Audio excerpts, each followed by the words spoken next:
Everybody ready? We are going live, I believe.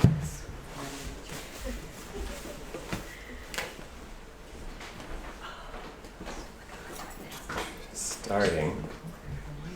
I think that means we are live. Yes. Excellent. I'm going to just get the PowerPoint. Voila. And I'm just going to check the sound because, yes, the sound is working. When those are flashing, that means it's working. Yeah. All right. Welcome to Friday night lecture. This is, believe it or not, our second last lecture of the term. So next week, Dick is going to finish us off with, well, not finish us finish the term with a lecture called The Rise of Outrage.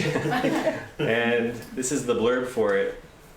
In a world where the dominant source of moral authority for the individual is increasingly one's own emotions, outrage has become the quickest path to moral conviction and to political influence.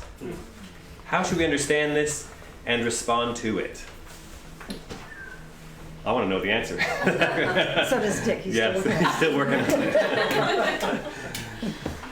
Well, tonight's lecture is, I added a little phrase to it. And the first part now is, there just aren't enough days in the weekend. Finding Sabbath rest in the Lord of the Sabbath. The fuller title. And here are the questions we're going to look at tonight. These will be our guiding questions in order. So first off, what did Sabbath mean in the Old Testament? Secondly, what did Jesus do with the Sabbath in the New Testament? And thirdly, how do we find Sabbath rest today? This is our basic outline. And we're going to start with, what did Sabbath mean in the Old Testament? So this is Friday. This is Friday night's lecture. And my guess is a lot of people, maybe millions of people, have either said or thought something like, thank God it's Friday. And maybe not because they're anticipating our lecture tonight, but probably because most people are anticipating the weekend. Friday is when the weekend begins. And it's when we enter a different time. We throw off our weekday work clothes and we put on our weekend party clothes. Sweatpants maybe, depending on who you are.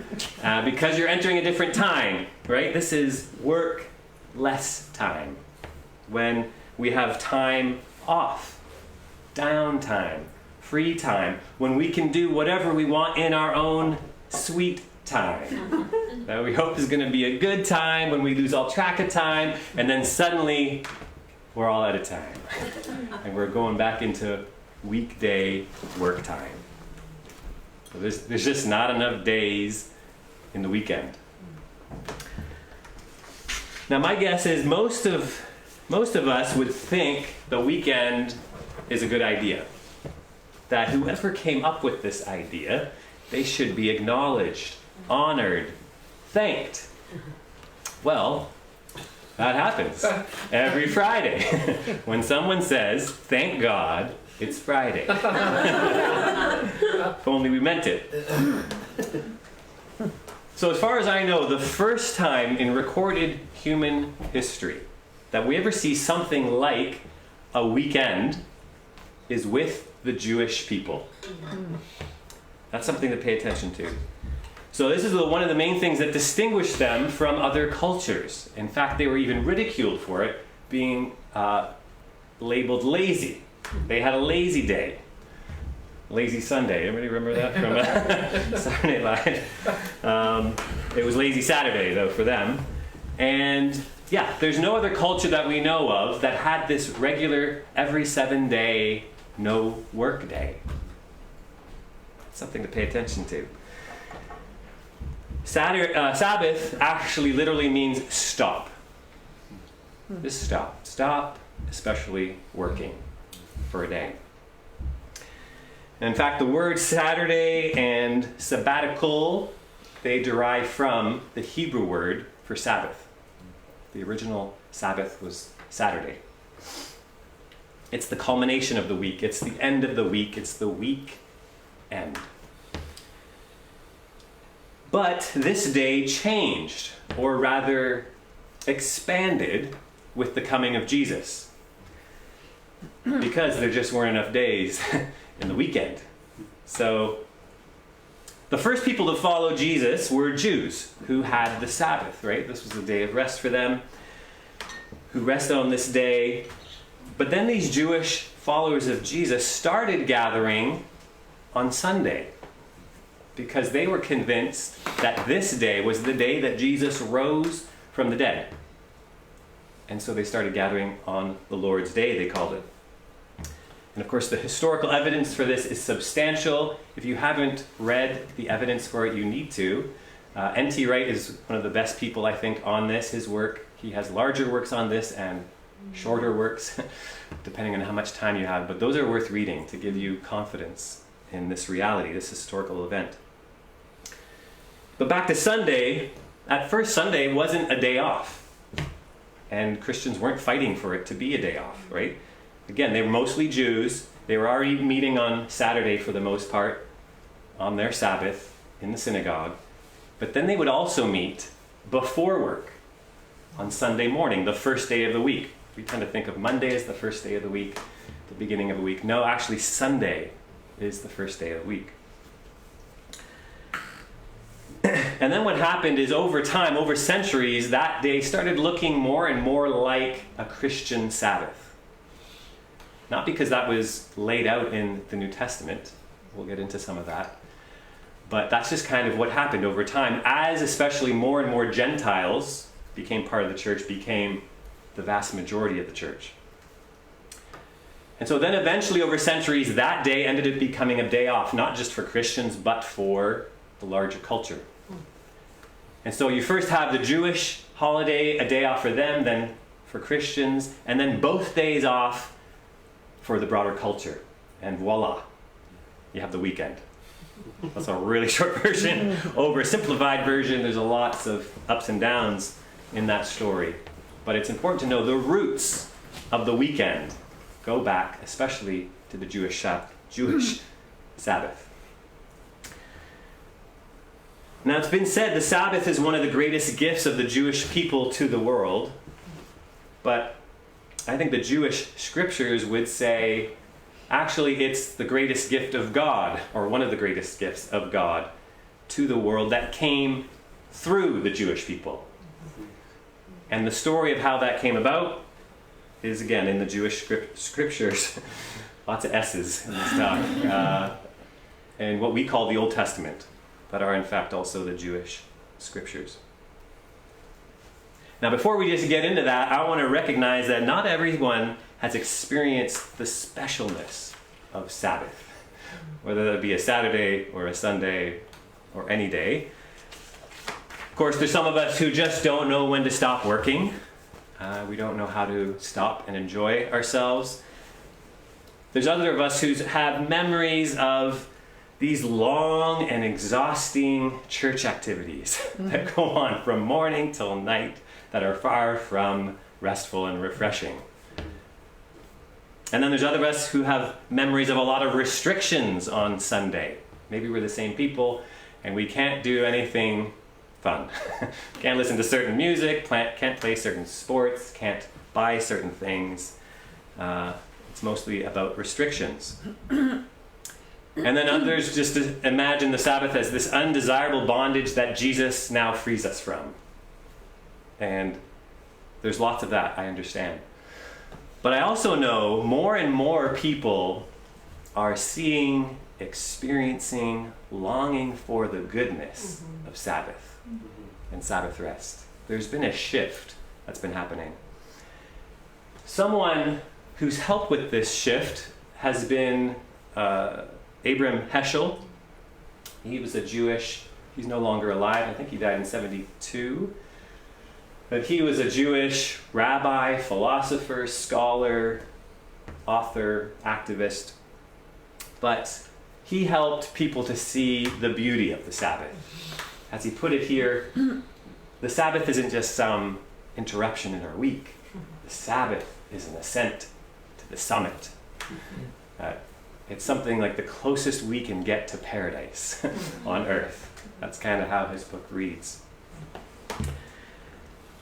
But he and others are, part of this shift. And this longing, this desire for Sabbath rest, because we know what Doug McKelvey wrote in one of his first prayer book. This is volume 1, Every Moment Holy.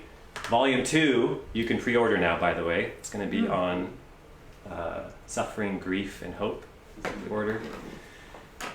This is volume 1. This is from one of his prayers, basically a book of prayers. And we pray from this quite a bit at L'Abri. We find it quite helpful. And this is one of them. O Christ, our Sabbath, you have fashioned us to function best in rhyming lines of work and rest. Joshua knew it. It's got memorized too. We need rhythms of work and rest. We need Sabbath to do well, to live well. This is how we were formed, how we were fashioned. Which takes us back to when we were fashioned in Genesis. So in fact, the first example of work and rest is not with humans. It's with God, according to the scriptures. It's on page 1 of the Bible. Right off the bat, we're told, God created the world, the heavens and the earth, in 6 days, and on the 7th day, he rested. That's a big deal. Now, right off the bat, 7 is not just the mathematical number that comes after 6 in the Bible.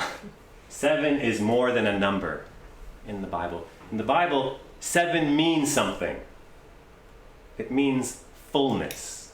It means completeness. So that's why God rested on the 7th day, the completed day. Not just because it happened to come after the 6th day, not just because after 6 days of work, man, he was tired and exhausted and he needed a rest. No, he rested on the 7th day because the 7th day is the day of fullness, completeness. So 7th day is everything full, completed, and as it should be day. That's what 7 is telling us in this. And that's when it's time to rest and delight in what you have made, even for God. Even every day is almost a little mini rest. Right? He works through the day, and then it was evening and morning.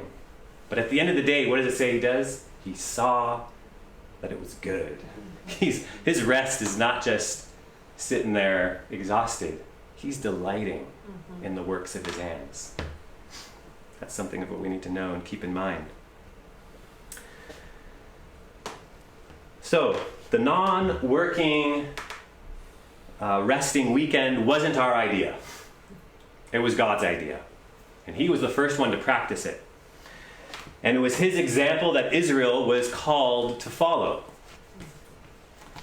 So this is the first version of the 10 Commandments. If you didn't know, there's 2 versions, one in Exodus and one in Deuteronomy, and there's a story behind why there was 2 we can't get into. But this is what the first version says. Remember the Sabbath day, and remember the Sabbath day by keeping it holy. 6 days you shall labor and do all your work, but on the 7th day it's a Sabbath to the Lord your God. On it you shall not do any work, neither you, nor your son or daughter, nor your male or female servant, nor your animals, nor any foreigner residing in your towns. For in 6 days the Lord made the heavens and the earth, the sea, and all that is in them, but he rested on the 7th day.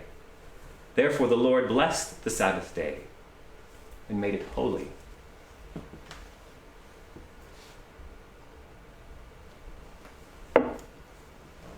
So maybe we can see right here right off the bat, God is not a workaholic. And neither should we be. And so Israel here is being told to imitate their Creator, who works and rests, which for humans is therefore then translated into this weekly 7-day work-rest rhythm. So in fact, every week Israel was to reenact the creation story in their very life. And this rest wasn't just for the privileged few. We maybe read that list and we pass over it quickly, but this is really special. This is social justice going on here. So it doesn't matter, your age, your sex, your social economic status, your immigration status, or even your species. Even the animals get a break. Beautiful. Beautiful. Well, this reenacting of God's work-rest rhythm, it wouldn't only just give them rest from their works, it would also help them, remind them to rest in God's works. We're going to say this is crucial for rest. It's not just resting from something. It's always about resting in something as well. You can't typically do one without the other. So primarily on the Sabbath is about resting in not the works of our hands anymore. We take our focus off of the works of our hands and we focus on the works of God's hands. And the first work, of course, is creation. And we can rest in that. We can rest that He brought a cosmos out of the chaos. Most of us maybe aren't used to reading Genesis this way, but it's important to pay attention to the very first 2 verses of the Bible and what's being given to us right here. In the beginning, God created the heavens and the earth. Now the earth was formless and empty. Darkness was over the surface of the deep, and the Spirit of God was hovering over the waters. So darkness, formless, empty. So what we have here is unlivable, inhospitable chaos. None of us would live or survive in this situation. No animal. When did these come here? There is no let there be the earth. There is no let there be the darkness. There is no let there be the waters. They're just there. How long have they been there? How did they get this way? Why are they this way? We don't know. We're not told. What we are told is what God did with this situation. And that's one of the bigger points being made. What did He do? He spoke light into the darkness. He formed what was formless. He filled what was empty with life. That's what He does next. It's beautiful. So yes, this earth He made to support us, to support our weight. We can put our full weight on planet Earth. It nourishes us. God made it so that the air puts life into our lungs and into our veins. That's something to rest in. God made this world to sustain us with life. He made it abundant with life and life-giving. There wouldn't be one farmer on the planet if that wasn't true. They didn't believe that. So I think a good Sabbath practice for me is to go out on a bike ride or on a walk, get out on the water, preferably where there's a lot of trees, and just look around and behold how good and beautiful and life-giving, abundant with life everything is that God has made. Just take a big breath and rest in that. That's practicing Sabbath. That's resting in the works of God, the finished work of God in creation. So, our Creator, that's the kind of thing He does. He did this in a major way in creation, but this is the kind of thing He continues to do when you read the biblical story. This kind of thing, turning what is chaotic into what is livable and hospitable and beautiful and life-giving.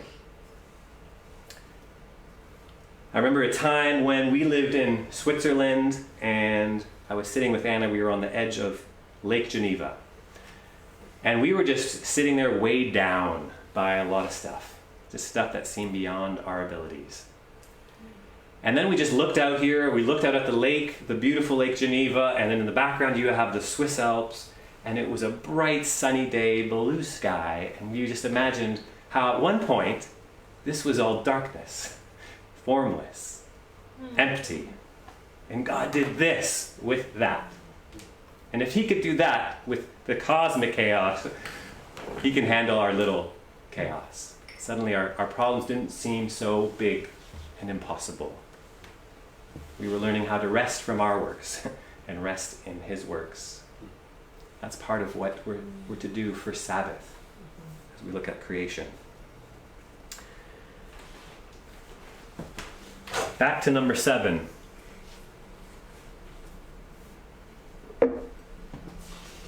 So there's been many debates over whether we should be understanding, interpreting the 7 days in a scientific textbook kind of way or in a more poetic approximation kind of way. I'm definitely on the poetic end of things. For one, science, as we know, it didn't exist back then. And with all these refrains, with these rhythmic refrains of God said, and it was so, and there was morning, and there's evening, and there was morning, the such and such day. That sure sounds more like poetry than scientific textbook kind of things. But again, beyond that debate, just remember 7 in the Bible doesn't just mean the number after 6. It's more than a number. It's more like an icon on your computer that stands for something bigger. So like an icon stands for an app or a file or a function. 7 stands for some things that are bigger, like fullness, completeness, and temple. So during this time, if something took 7 years, 7 days, 7 something, the person listening would know, oh, what's being built is sacred. A sacred temple. That would be a clue. For example, the temple for Baal in Canaan, the Canaanite god, was built in, supposedly, 7 days. The tabernacle that was built for the Hebrews, the tabernacle of the Hebrews was built in 7 acts. The temple of Solomon, or the temple that Solomon built for God, was built in 7 years. So when you hear 7, you're supposed to hear temple. Temples are built with 7s. That's how it worked back then. Now certainly one of the points being made in Genesis is the creator of heaven and earth is not Baal. The creator of heaven and earth is Yahweh. The God of the Exodus, the God of Abraham, Isaac, and Jacob. That's one of the main points being made in Genesis. It's using the same language as a lot of creation myths, but it's saying Yahweh is the creator. The creator's like Yahweh, not like Baal. But more than that, we're being told that when Yahweh, our creator, was making heaven and earth, he was in fact making a cosmic temple palace for himself.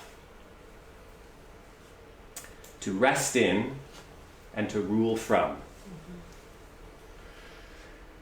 So yeah, 7 means completeness, it means fullness, and it means temple. So people, they've pointed out other patterns of 7 and say, for example, again, Solomon, he built the temple in 7 years, and he dedicated the temple on the 7th month during a 7th day festival, and his speech was structured around 7 petitions. And temples are built with the number 7, which you see a ton of in Genesis, in fact, if you look at the Hebrew, which we can't do unless we read Hebrew. But in Genesis 1, Genesis 1:1, there are 7 Hebrew words. Genesis 1:2, there are 14 Hebrew words, 2 times 7. There are 7 paragraphs in Genesis 1:1 to 2:3. Marked by evening and morning. The concluding 7th paragraph in Genesis 2:1 to 3 has 3 lines with 7 words each. You're not going to remember all that, doesn't matter. But the point is, there's 7s everywhere to help you say and hear temple, temple, temple. But yeah, when God was creating, 7 is saying he was bringing fullness. You see, that's what he says. He's filling all these things with life. He's bringing completeness. He's finishing something. But what he's finishing is a cosmic temple palace for himself. So in Hebrew, the word for palace, temple, house, it's one word for all those things. We have a word for kings. We would say would dwell in a palace, gods in a temple, normal people in a house. In Hebrew, it's one word.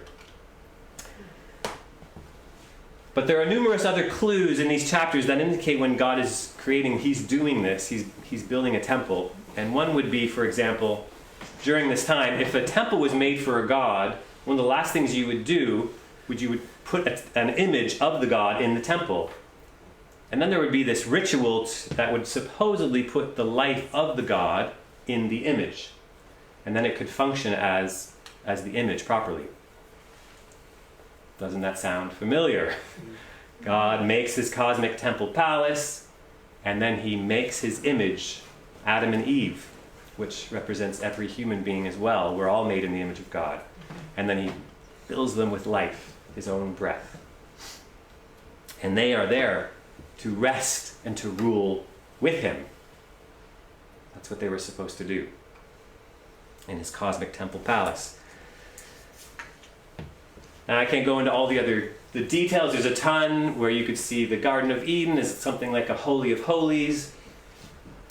And if you do want to look more into this, Gregory Beale has written a book on this theme throughout the Bible, how it's developed, how it changes, how it culminates in the new creation. He's also written an article which is a lot shorter than this. It just summarizes it. I recommend that one. Just type in PDF, Gregory Beale, Temple, and you'll get his article, which is excellent. It gives you this whole story through the Bible of the temple. Another person who's written on this, especially in these 2 books, The Lost World of Genesis 1 and The Lost World of Adam and Eve, is John Walton. And he highlights the same point. This is a temple God's building, but he offers a very helpful illustration with the White House. And so, for example, it took 8 years to build the White House. Not 7 years, just 8 years. And after the work was finished, John Adams moves in. So after the builders rested from their labors, John Adams rested in their labors. So he moved in, settled in, made the White House his home, his new resting place.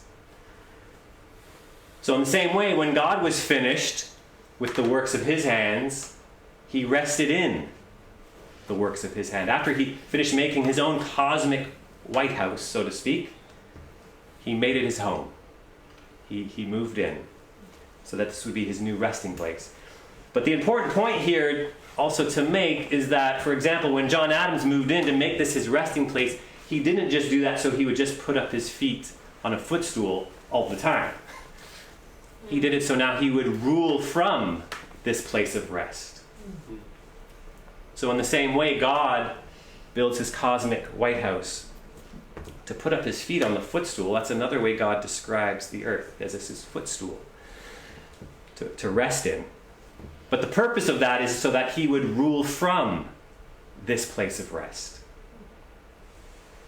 And that his images would rest and rule with him from that place of rest. But of course, when Adam and Eve turned their back on God, they turned their back on this rest and rule as well. And then we're forever restless and unruly.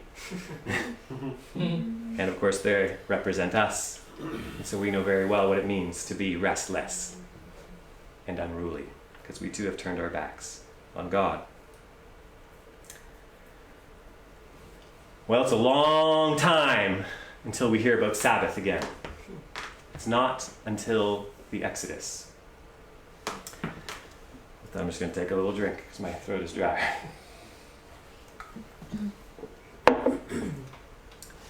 So the Exodus we can think of as when God gave an exit to Israel, to the Hebrew people, from restless Egypt. When it was never enough bricks, and he was going to lead them to always enough manna.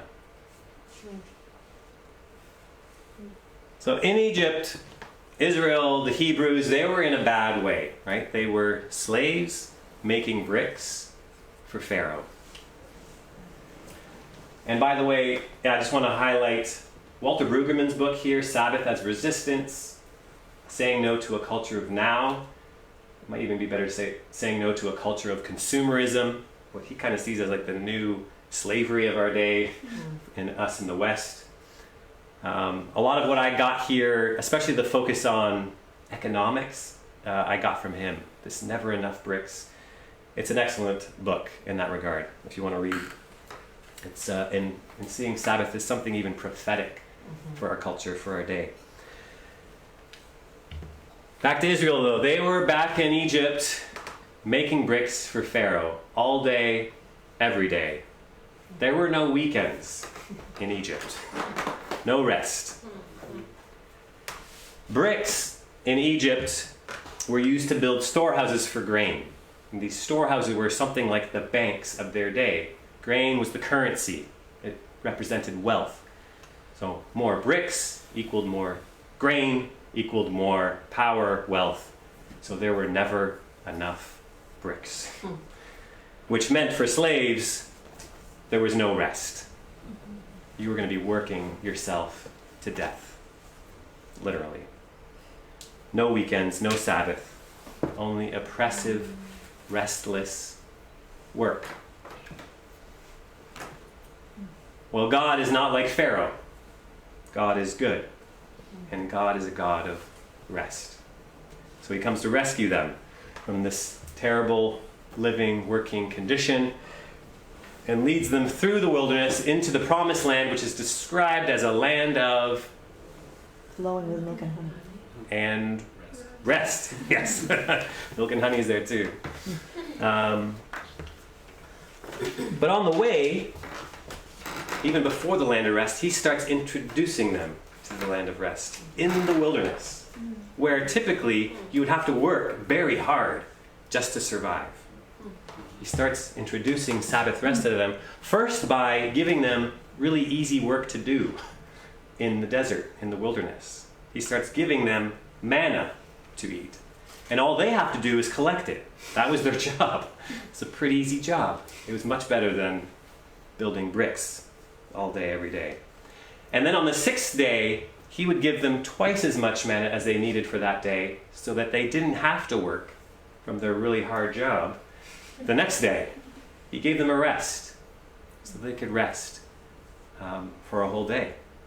He was teaching them both how to rest from their work and rest in his provisional work. And that's typically the only way we rest. Otherwise, we think we have to do it. We have to make it happen.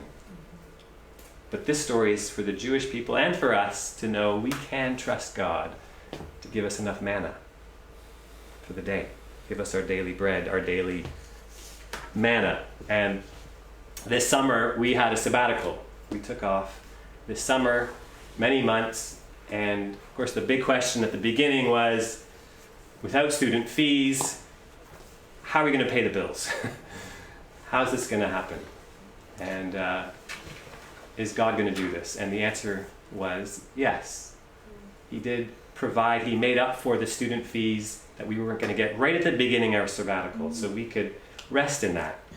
We could rest that there was going to be enough manna.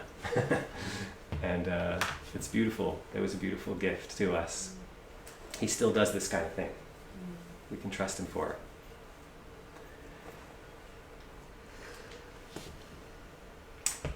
So the commandment to keep the Sabbath day holy, that strong commandment comes from one of the 10 commandments. It's the fourth commandment in the 10 commandments.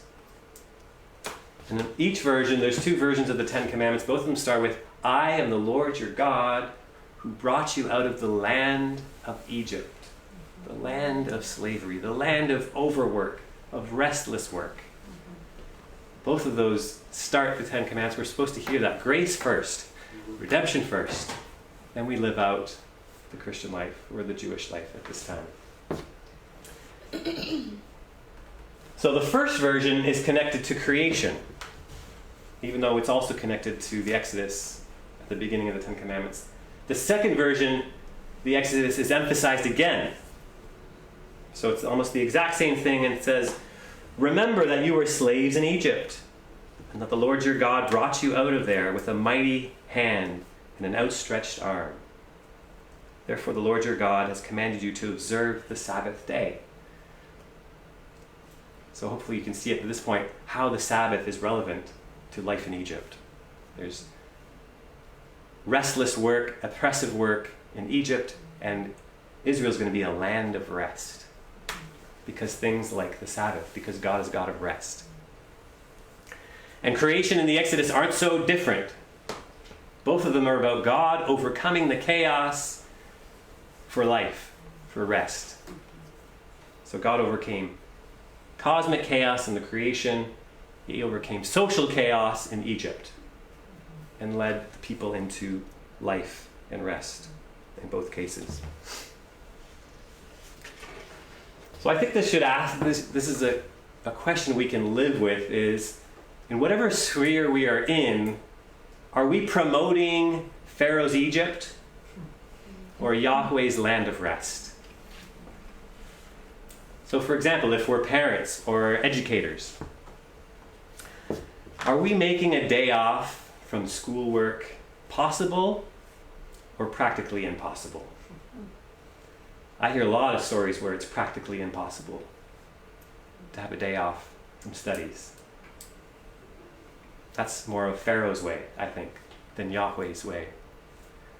Or if we're employers, do we make it practically impossible to not have to check our emails and our texts or be in touch with our bosses? Or are we really making it possible for people to have a day off, to really have a rest from our work?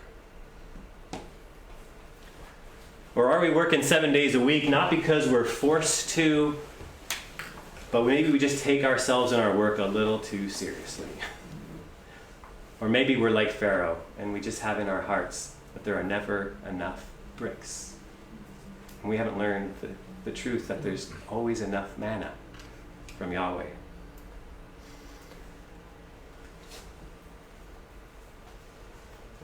Sabbath is a big deal in the Bible. And the Sabbath day, the seventh day of the week, is not the only Sabbath in the Old Testament. There were also these 7 yearly Sabbaths, these feasts that happened every year, once a year, some of them for days or weeks. Again, because there's just not enough days in the weekend. And these would be days not to work, but to celebrate the acts of God in history. Things to remember, to celebrate, to rest in.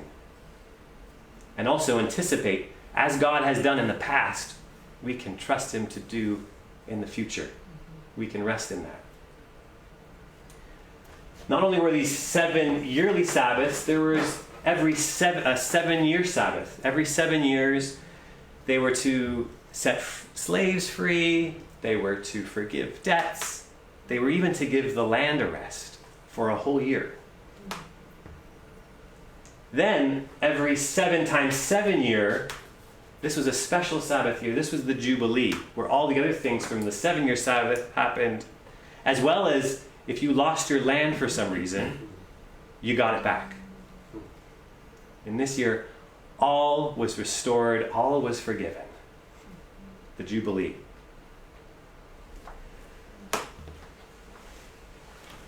So again, if we're just asking, hey, how can I find rest on the Sabbath? The scriptures are saying, no, your question's not big enough. It's about how can I give Sabbath to my neighbor? That's what the goal of Sabbath is. It's about all of us getting Sabbath rest. All being forgiven. All being restored. It's a beautiful thing. Now, some people have tried to push this principle into foreign debt. So, for example, N.T. Wright is a big proponent of this. He says, look, there's all these poor countries who are oppressed by the debt they owe to richer countries like the U.S. Debts they're probably never going to get out from under, that are keeping them oppressed from flourishing. And the people who suffer the most are typically the most vulnerable. What if we forgave those debts, like the Jubilee? Why not? N.T. Wright says, hey, we've forgiven big banks huge amounts of debt. Why can't we do it for these countries that are basically in Pharaoh's Egypt? Are we going to keep them there, or are we going to work towards a land of rest for them? I think that's a big question. I think he's on to something that we need to pay attention to. Hopefully you see there how big Sabbath is. It's bigger and better, I think, than most of us think. I've spent the most time on the Old Testament. It is the bigger part of the Bible, just saying. And it's a huge theme there. And you need to get something of that to know what does Jesus do with it in the New Testament. It's a lot more powerful when you get to know what's going on in the Old Testament, to see what Jesus did in the New Testament.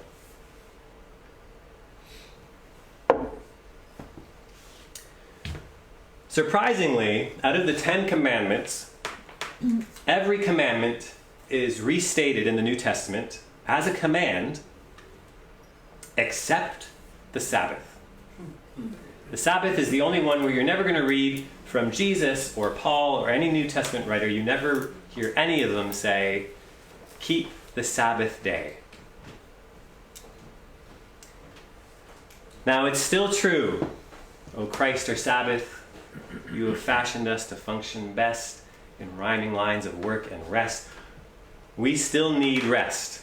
We still need weekends. We still need to gather and to celebrate the works of God, to remember them and to rest in them. But listen to what Paul says here. I find this shocking. This is from Romans. One person considers one day more sacred than another, like the Jews. Another considers every day alike, typically non-Jews. Each of them should be fully convinced in their own mind. You would never read that in the Old Testament. Or how about Galatians 4:10-11? This is even stronger. You are observing special days. Thank you.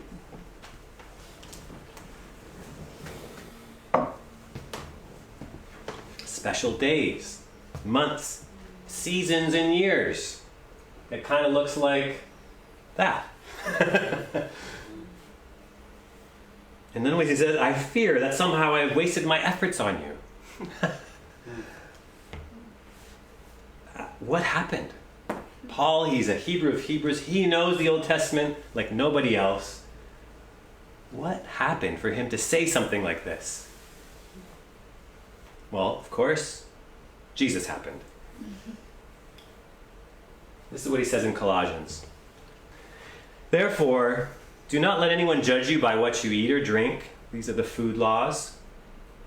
Or with regard to a religious festival, a new moon celebration, or a Sabbath day. These are a shadow of the things that were to come. The reality, however, is found in Christ.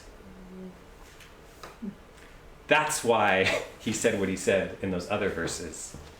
The reality now is found in Christ. Everything I'm going to say from now on is really just saying that. So if you forget it, if you lose track, just come back to Colossians. The reality of the Sabbath is found in Christ. So Jesus said, I didn't come to abolish the law and the prophets. I came to fulfill them. And the Sabbath was part of the law, most certainly. So he didn't come to give us less Sabbath. If anything, he came to give us more Sabbath. He fills fulfills the Sabbath cup to overflowing. That's what he does. That's what I hope you'll see as we go on.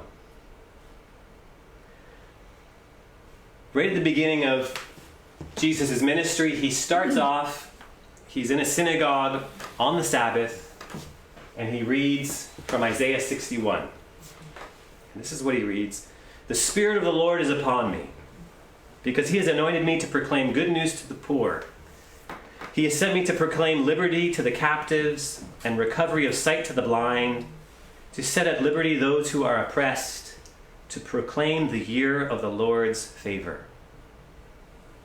And then he says, "Today this scripture is fulfilled in your hearing." So, even from what I said earlier, you could tell probably, maybe, that this is about the year of Jubilee. That's what that passage is talking about. All those kinds of things. That's the kind of thing that's supposed to happen on a Sabbath. On the Sabbath rest. So this is something of like an ultimate Jubilee in Isaiah. This isn't even just a regular Jubilee, if you could say a Jubilee is regular. This is something like an ultimate Jubilee. This is for the exiles coming back to hear of what God's going to do. This ultimate Jubilee is coming. And Jesus is saying, guess what? It's here. And it's coming with me and through me. It's being fulfilled right here, right now, this day. And he demonstrated it by all kinds of things. Feeding people, forgiving people, delivering people, healing people. Basically giving all kinds of people all kinds of rest from all kinds of burdens.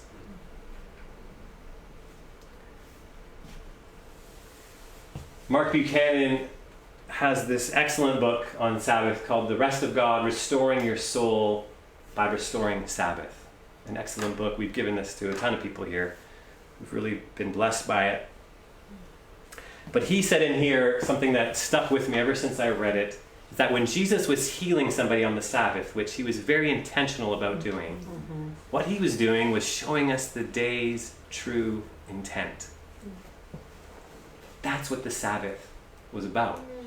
Giving people rest from things like diseases and afflictions, things that don't let them rest. Right? If you have a chronic illness, you can't rest. It's always with you. Well, of course, he got into trouble for doing this with the religious authorities. For them, this was unlawful to do, of all things. And of course, they thought it was okay to plan a murder on the Sabbath, the murder of the Lord of the Sabbath, in fact, just because he was healing somebody. The irony of it all. We're just showing the day's true intent. So Jesus healed on the Sabbath, but he didn't just heal on the Sabbath. He gave people rest also from all other kinds of things, not just on the Sabbath, but in all days of the week. From the excessive rules of the Pharisees, from demonic powers, from guilt, from sin. So with Jesus, God's Sabbath rest was bursting out of Saturday's wineskins. So I think Jesus would agree there just weren't enough days in the weekend. Saturday needed to expand. Consider Good Friday, when Jesus said from the cross, "It is finished." So this is what the phrase, the finished work of Christ comes from, where Christ dealt in a final way with our sin and our guilt and all that separates us from God. It's finished. He's finished that work. Well, now, that was on a Friday. When was the last time you heard something like, "It was finished"? Maybe back in Genesis. Right? It says, he had finished all the work he had done by the seventh day. So that means on the sixth day, it was finished. And on the seventh day, God rested. On Friday, Good Friday, Jesus said it was finished. And what did he do on Saturday, on the Sabbath? He was laying in a tomb, resting. in his tomb. So in the beginning, God created the heavens and the earth. He brought a cosmos out of the chaos. He brought creation out of the chaos. In the new beginning, Jesus overcame the chaos of the fall and brought forth a new creation. That's what's coming forth from the tomb on Sunday morning. So that, when he bursts out on Sunday morning, it's not just the first day of the week, a new week. It's a new week of a new creation coming forth, where death itself, the burden of death, the chaos of death has been overcome. That's some Sabbath rest right there. That's some Sabbath rest. So that's some new wine. Let's do new Sabbath wine for Sunday, for any day of the week.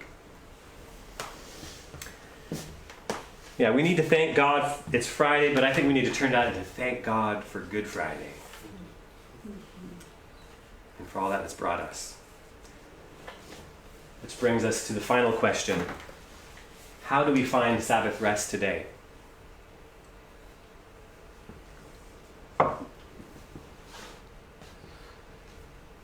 Well, I think it's important to keep in mind all the stuff from the Old Testament isn't now somehow untrue, that we do away with. It's not less than that, it's just more than that. So it's still true, we're still fashioned to function best in rhyming lines of work and rest. We still need weekends. We still need times to gather as the people of God regularly, weekly, to celebrate the works of God, to rest in the works of God. But just remember, with Jesus now, because of the finished work of Jesus, the Sabbath is bigger and better than ever. So now we can come to Jesus anytime, any day, anywhere. Sabbath is no longer limited to one day. It's any day we want to come to him. So when we gather together as the body to receive the words of Jesus, to receive the bread and wine of Jesus, to receive the Holy Spirit of Jesus, those are opportunities every time to receive the rest of Jesus, to receive his rest, to be hungry for that, to ask for that, to look for that as we gather. When we start our day in the Word and in prayer, those are opportunities to receive his rest right on that day. It doesn't have to be a Saturday or a Sunday. It can be this day, every day. And then we learn how to live out our day from that place of rest. And our days can become less and less restless, and we're learning how to be more and more restful of the rest that Jesus gives us. He says, come to me, and I'll just give it to you. So we have a difference. In the Old Testament, it was keep the Sabbath day holy.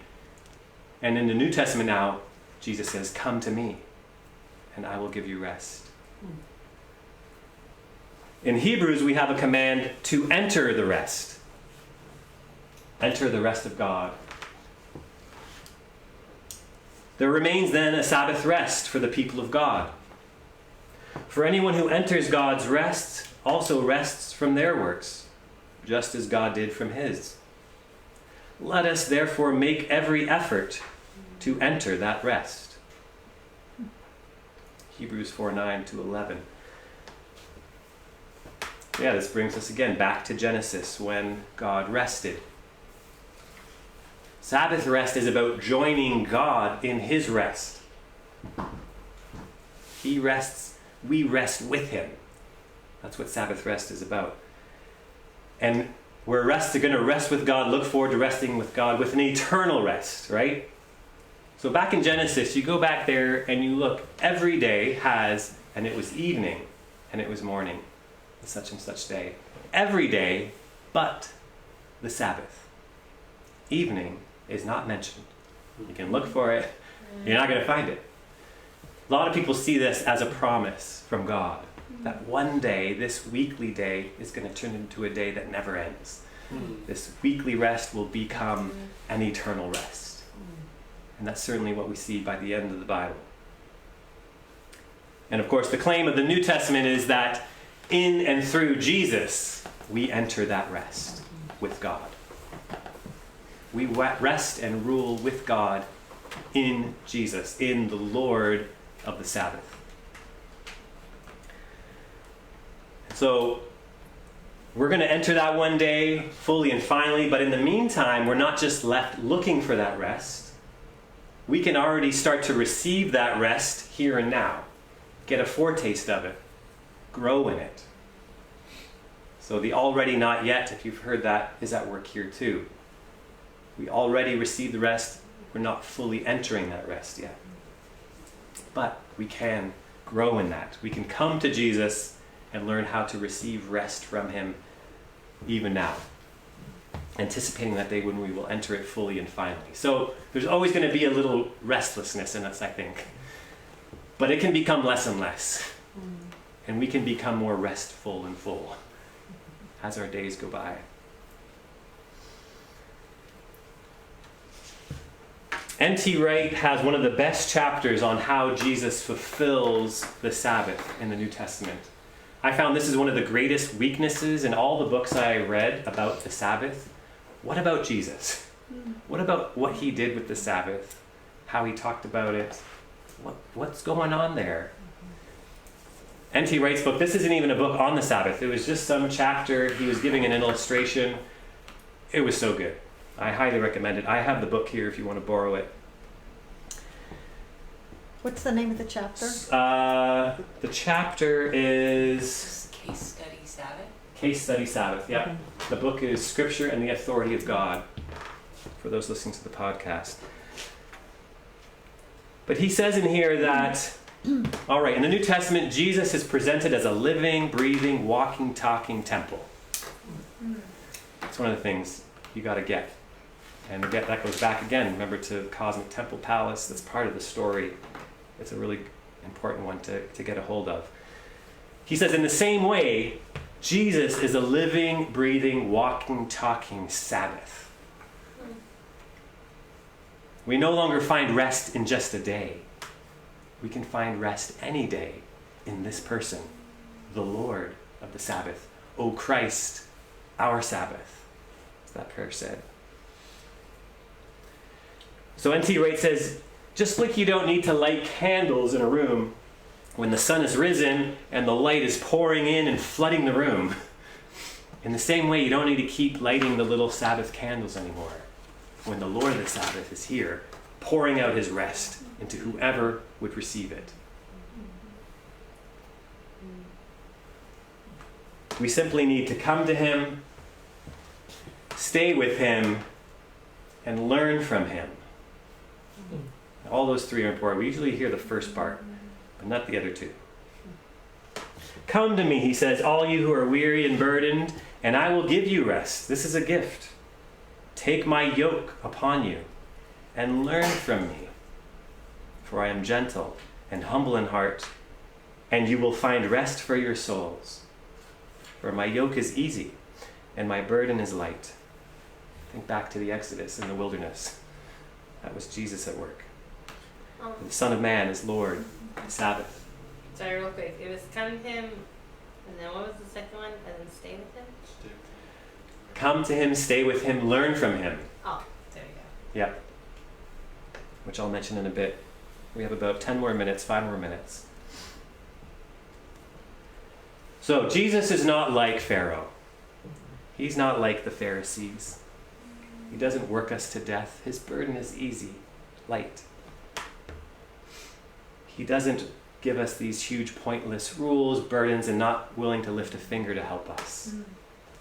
He's not like that. He's the God of creation, of the Exodus, of grace. So in fact, he gives us rest just like God gave us rest in all those times, but even more so. And he has a yoke for us, and he says it's easy.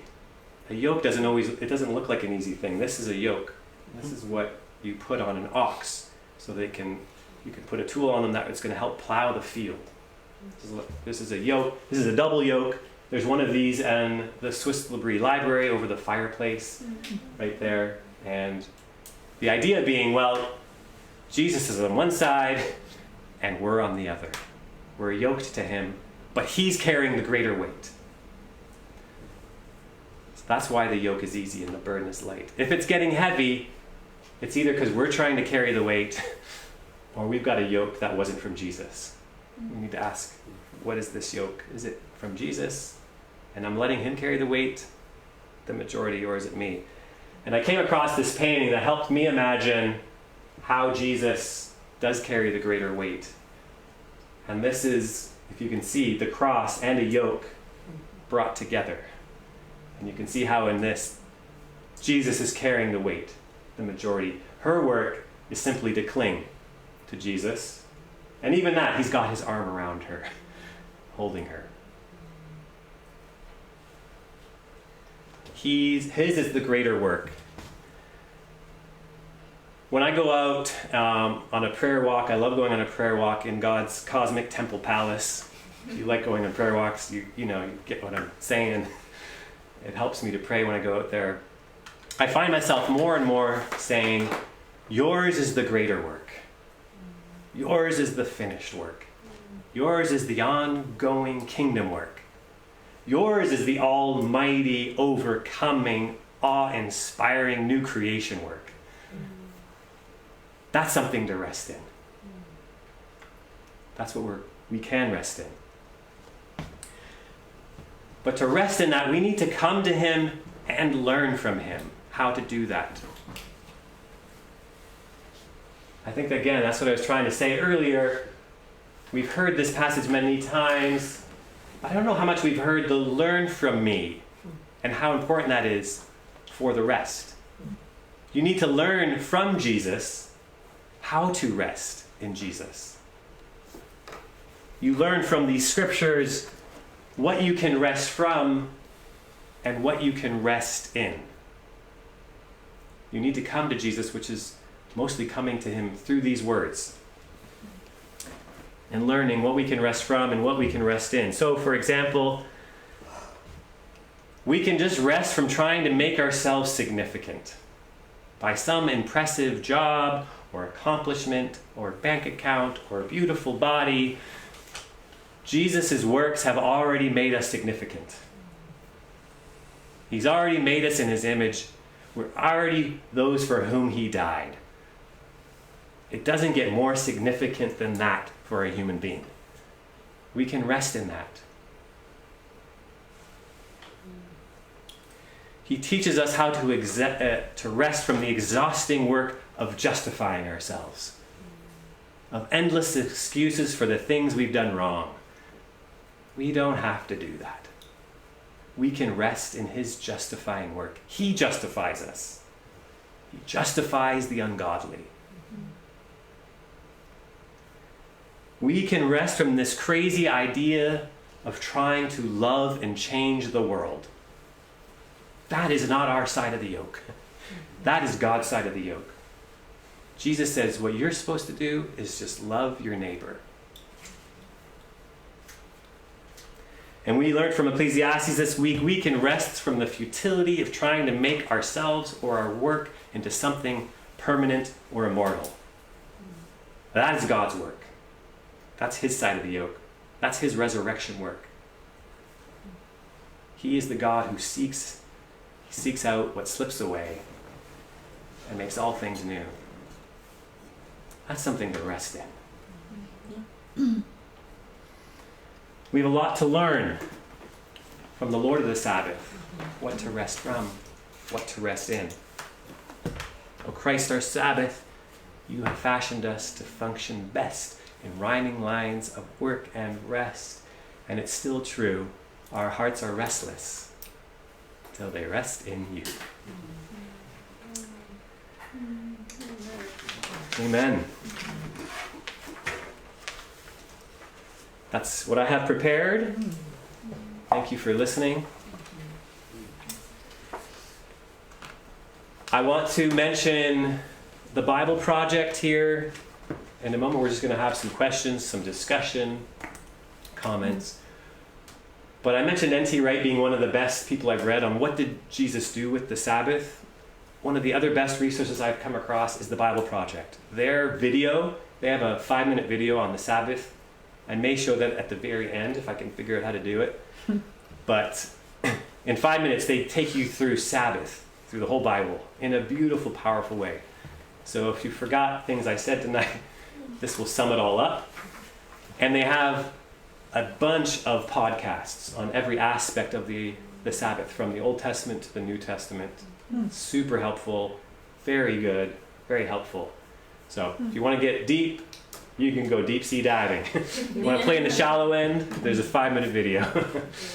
But either way, the Sabbath, you're going to learn about it in the scriptures. Well, with that, let's have some questions. I put these questions up. These are more for you to go away with, to think about, but also they could lead into questions right now. But maybe you have something right off the bat, something confusing, something needing clarification, a question, so on.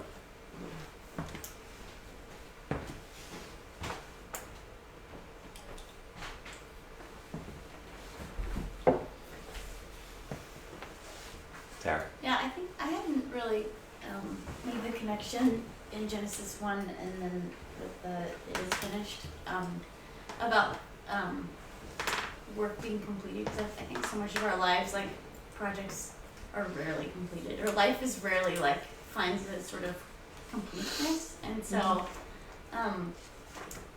yeah, I guess it helps reframing, because I think my beginning question was like, well, how do we ever find any sort of completeness when, like, whatever is really ever finished, and then realizing what's complete isn't necessarily like, our work might be ongoing or whatever else, but this completeness finds its rest in Christ, and therefore when we rest in Christ, that's when we'll experience the finish of it versus the other sort of things that we might be trying to finish up. Yes. Yeah. Yeah, do we ever finish anything? Totally, yeah. I don't know if we do. I mean, Paul had something of that near the end of his life. He had a sense of finishing, but I kind of see it. God calls, we respond with what we can offer, and he completes. We offer it up to him. I find a lot of what I do, I just offer back up to him and say, man, this is all I can do. And I offer it to you to finish, to make something of it beyond my efforts. It should be a regular part, I think, of our prayer life. Yeah. We'd be a lot less frustrated. But yeah, if you look at the Gospel of John, I mean, there's clues all the way through it that what Jesus is doing is a new creation. Creation language is right there from the very beginning to the very end. He with his Father are doing something new. They're doing a new creation. The cross is significant, of course, a crucial part.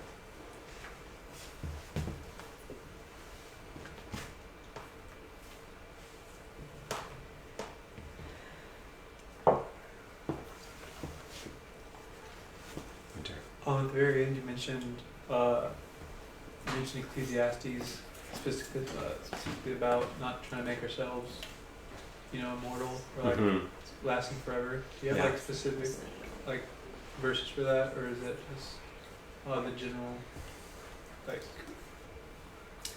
That's the general take. Yeah, I think. The point is we're kind of seeking for something in our own hand, the works of our own hands to be something permanent. Okay. But the works of our hands aren't that. Only God can do that with the works of our hands. He can establish the works of our hands.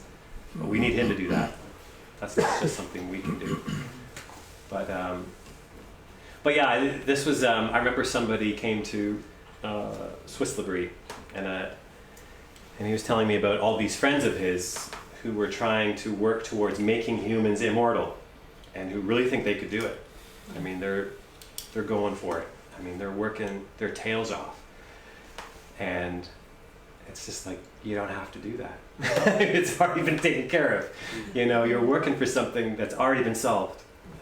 I mean, we're still waiting for death to be conquered in some way. It's a final enemy, but D-Day has happened. You know, you can spend your time on other things, important things like loving your neighbor. And so, yeah, I think though, that desire to make ourselves immortal without God is in us. It goes back to the pyramids, the pharaohs, and all that wasted time when we could have been figuring out how to love people better. Yep.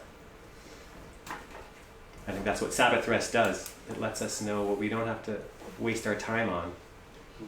It gives us more focus for what's important. What's our job to do, and what's God's job. Don't get those mixed up.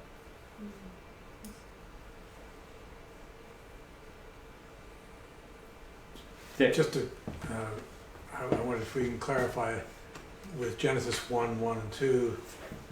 Were you? I mean, my mind was spinning out a little bit. Were you saying that the ex nihilo teaching is a thing of the past, or are you? How did you mean that? It seems that he created, but then there was chaos of what he's created. That's how I've always understood it. So that it isn't as if there was something there independently of his creation. Because that raises huge issues, as you know as well as I do. Yeah, exactly. No, I'm not saying that, but just that there's some mystery there as to how this got here. I think that the whole Bible teaches ex nihilo. He spoke and it happened. He spoke, yeah. But when did this earth come? Oh, yeah, that. When and how did it? Why is it this in this form? I think it's intentionally mysterious, but it also is giving us a pattern of how God works. So just to clarify, I'm not saying ex nihilo is wrong. Good. I think Good. Scripture from beginning to end says that. Yeah, I mean that's Paul. God speaks into existence what did not exist. Everything. There's nothing eternal except God. But this second verse, there's a bit of mystery there, and I think that's part of the intention of. We don't know how it all played out. Like, where did this snake thing come from? The fall didn't even happen yet, and it's going around tempting. I think we're not told. That's maybe not something we're supposed to know. And just like, that second verse, well, how did things get that way? Why are they like that way? We don't know. But we do know what God does with things that are formless and empty. He orders them and he fills them. It certainly suggests, at least to us now, of enormous amount of time and extraordinary things happening Exactly. before anything like this earth was ever going. Yeah, so even if you were to stick to a literal 6 days when it's mentioned, you still don't, before that first day, how long was the earth there? It didn't say, Well, there was no rising of the sun. I mean, I don't think that's the point of the passage. It's not trying to tell us exact days, in my opinion. But even if that was your take, that's what you think is happening. Well, you could have an old earth. There's nothing in the text that says you couldn't have an old earth theory. Yeah.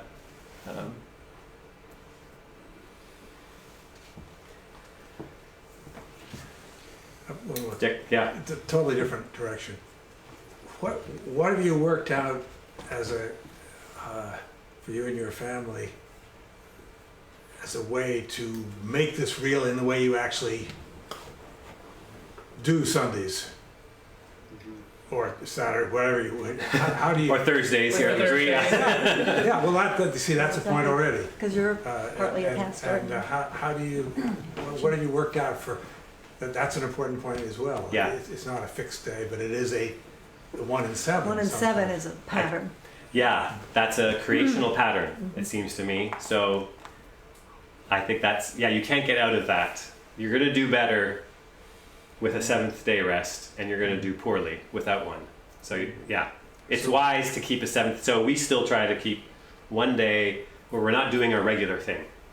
And depending on what day that is, would depend on what we do. We like to go out a lot of times and get on the water, go for a walk, not overload it with a bunch of stuff to do. But we all have our different Sabbath practices too, that we help us enjoy God's creation, help us to tune out from what we normally think about. So yeah, for me it's paddleboarding. I am so relaxed on the water. That just helps me see God's beauty, helps me think of the creation story. But I think also, I mean, the scriptures, even though the Sabbath day is flexible, and Paul says we're supposed to give grace to each other as to how we work this out. But Hebrews itself will say, some have neglected meeting with each other. So because Sabbath has changed doesn't mean we stop meeting with each other.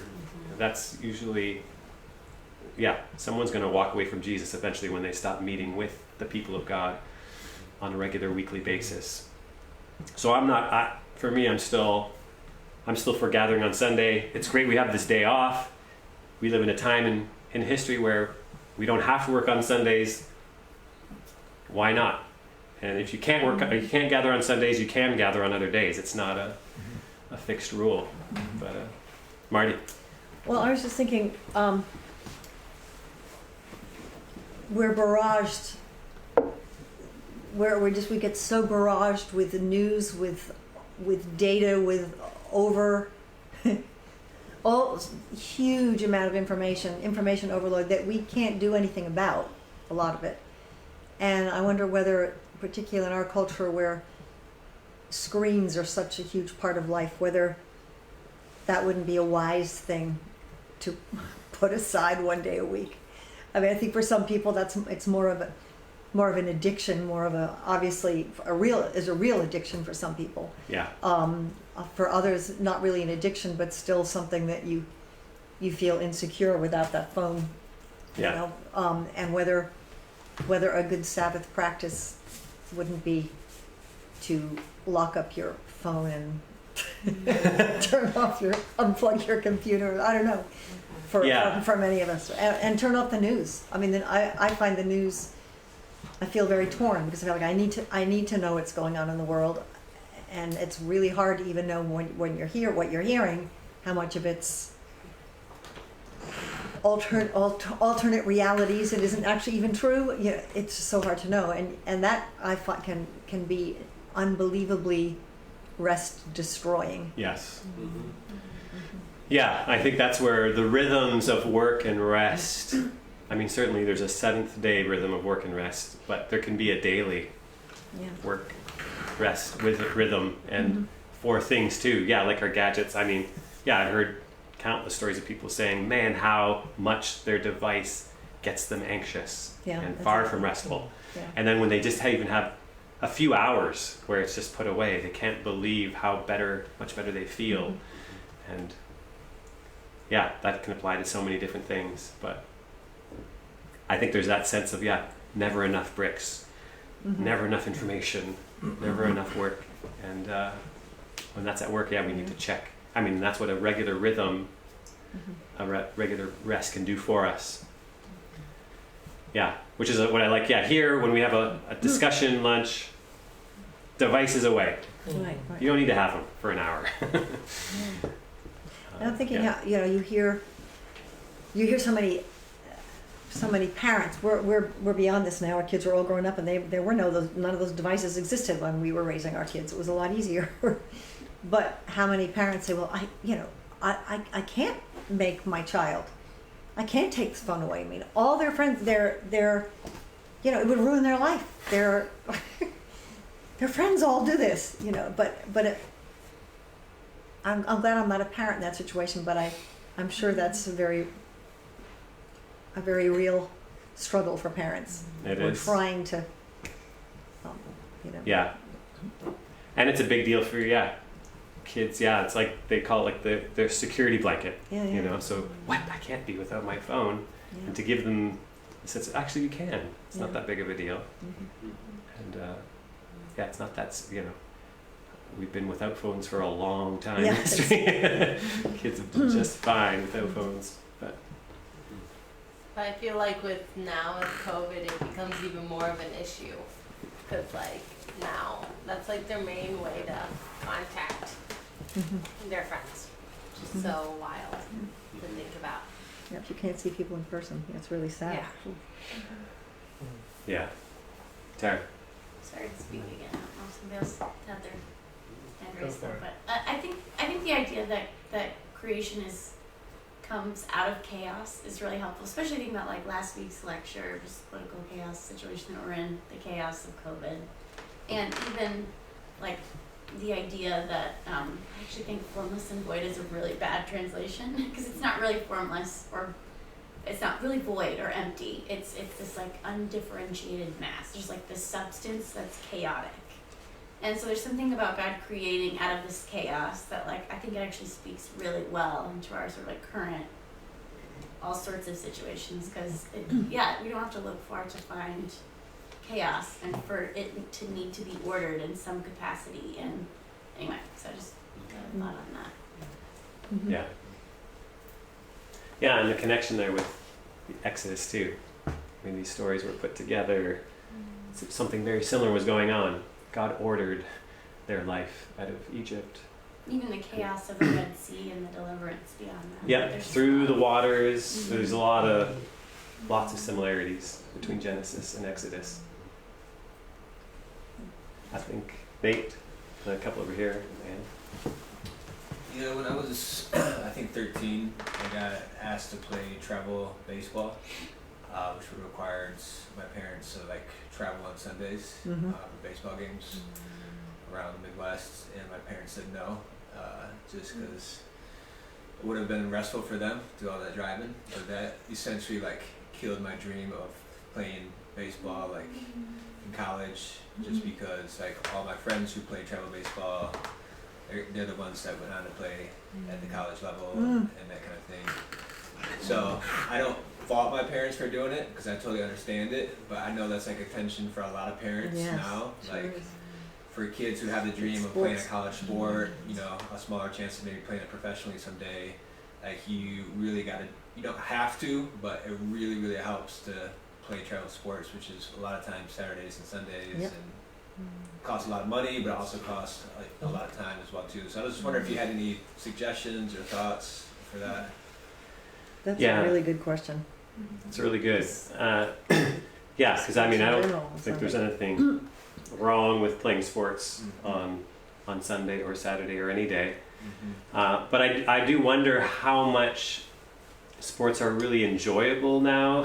The older you get, the competition is so strong for a lot of sports, and the pressure from parents even to put on their kids sometimes to win, to be the best.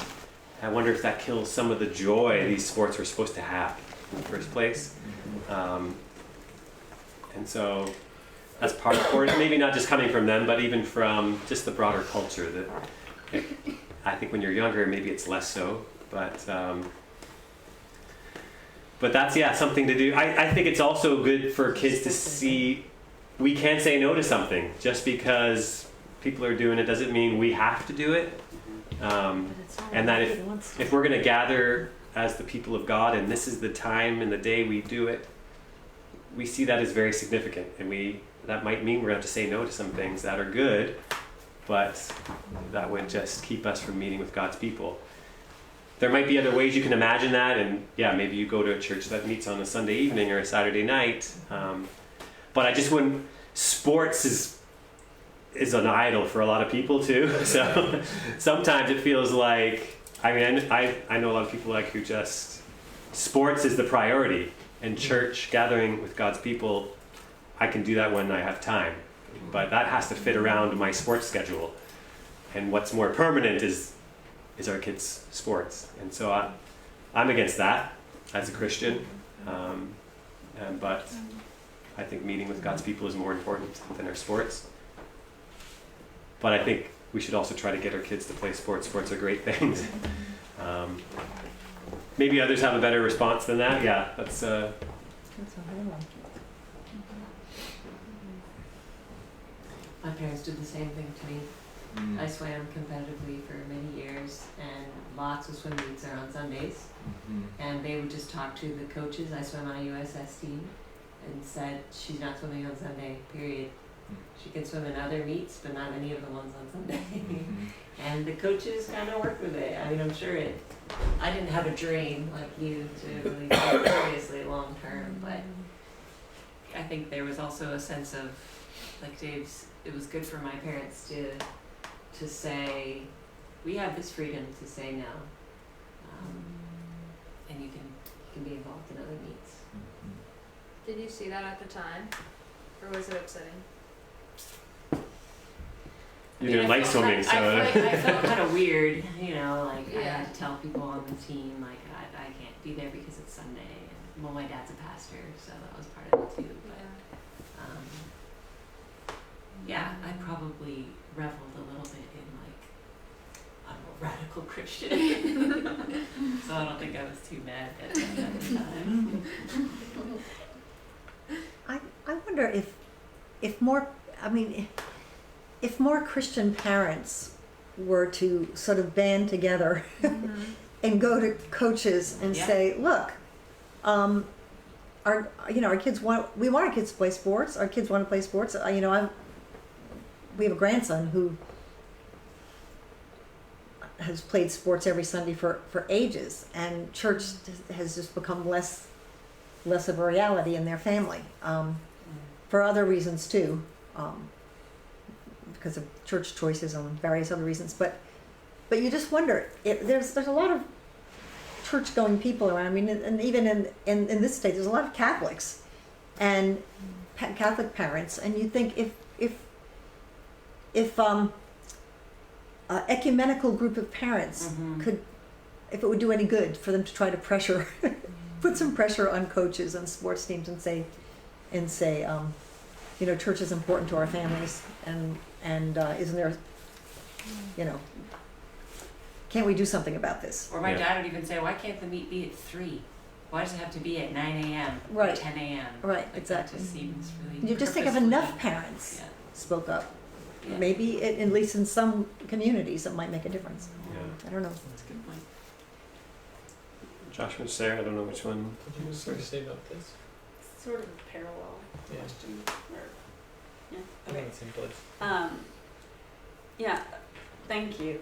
Yeah. This was such a just rich and beautiful gospel word. And in it, I hear the freedom to rest on any day and every day. And so in some ways, like I'm hearing sort of the dissonance between that and the social justice imperative that is there in Exodus, which I think this conversation touches on, because I mean, like even in my 40 years, I remember as a kid, like it would be a question if a place would be open on Sunday. And now, of course, everything's open on Sunday. And I don't know, like have sporting events, like they haven't always happened on Sundays, but now they do. And so I'm just curious if you have come across any sort of recent social history on sort of the cultural loss of Sunday as a Sabbath day, because it seems like that has just accelerated dramatically in recent years. Yeah, I mean, well, I think the reason for the weekend is lost on people, and that, it wasn't just recreation, do whatever you want. It was holy unto the Lord, that was, and so, now it's like, well, why do we need to have a day off? Other than it's just important to have rest from our work. And I think that's still a good thing. I think that we still need to fight for that, for social justice, but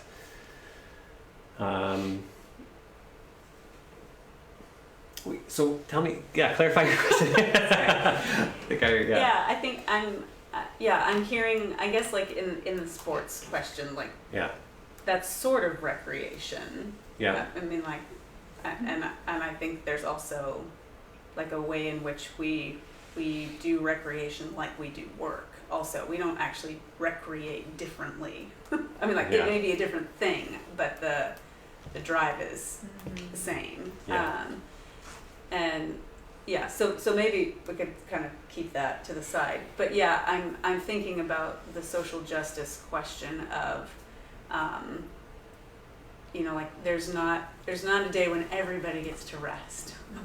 Yeah. You know, like my recreation or what might be restful to me requires that somebody else be showing up and doing their job. You Yeah. know? And yeah, so I think I'm just wondering about that. And I'm thinking about how it makes whatever rest is all the more individualistic, you know, like it's not a shared thing culturally. Yeah. And therefore I think like it becomes more vulnerable to just demise, you Yeah. know, like so it doesn't happen because we don't see other people resting. Yeah. I think that's really the heart of my question is like, what do we do about, is there something to be done, you know?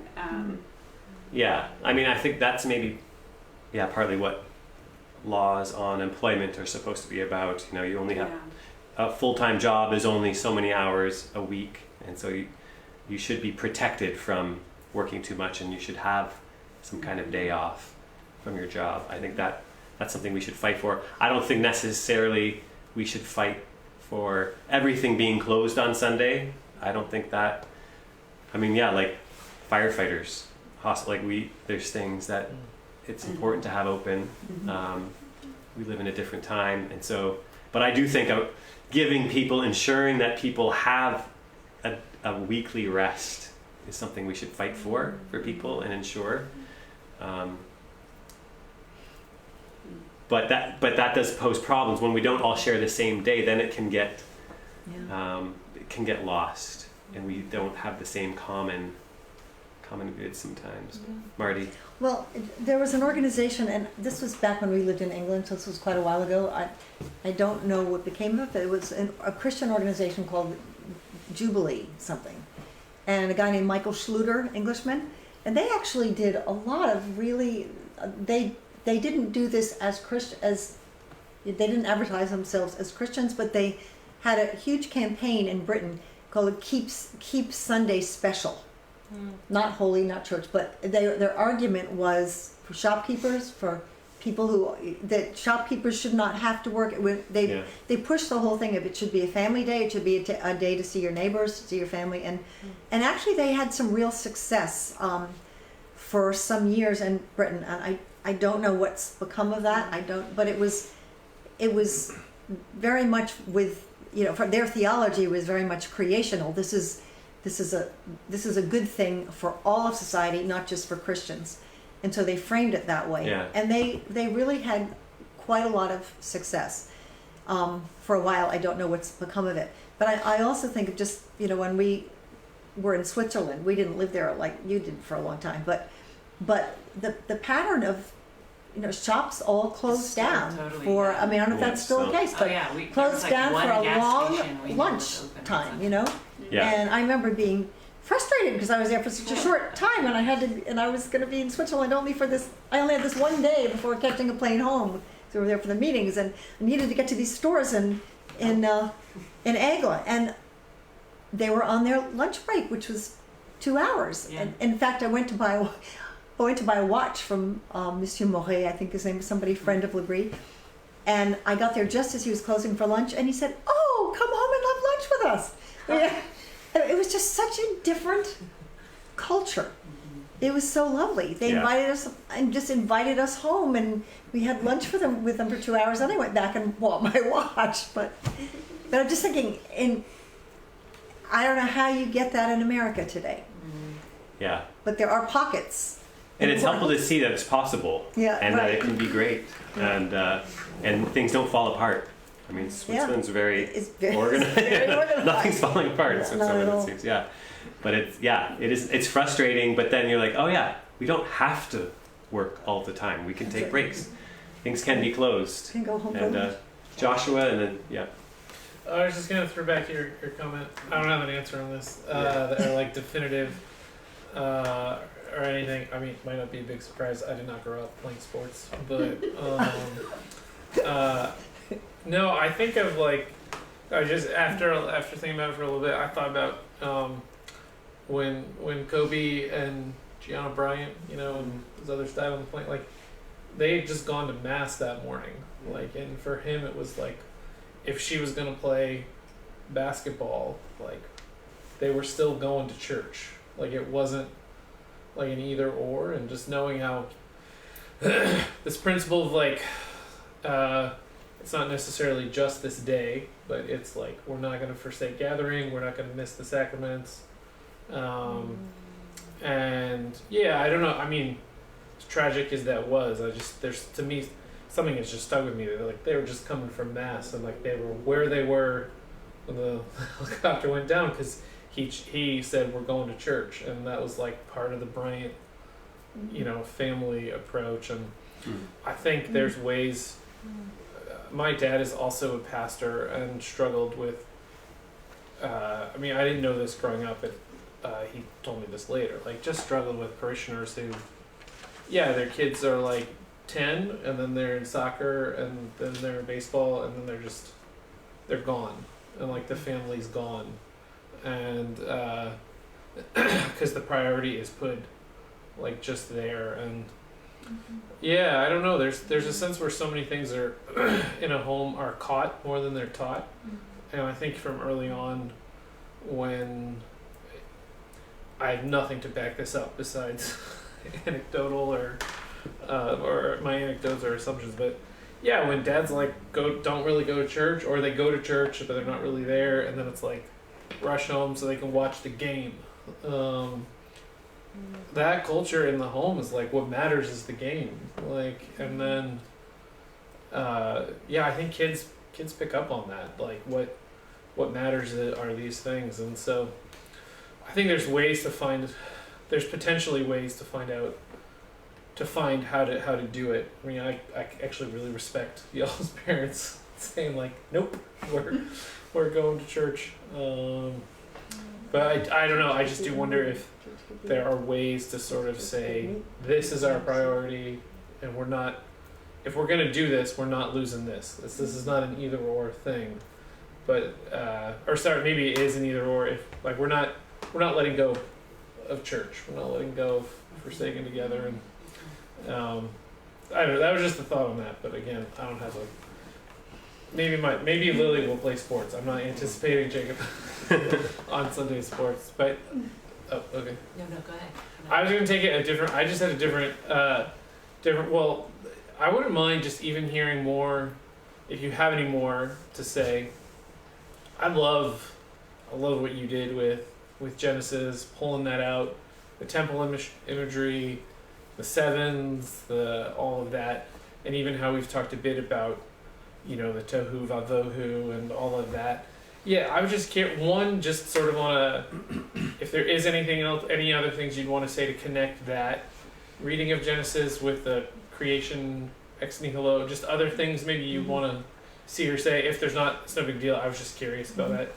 And then I kept thinking in this about, in your reading, do you see any like less than helpful examples of what a Sabbath looks like? I think of Jonathan Edwards' one of his resolutions was, I will never laugh on a Lord's Day. Oh no. You know, that he wrote when he was a young man. No. And there's a part of me that like actually really admires that, like, this is a sacred day, and he took this seriously. Then there's another part of me that's like, oh, come on, Edwards, if there's any day to laugh, and it would be this day, Laugh you know. and joy.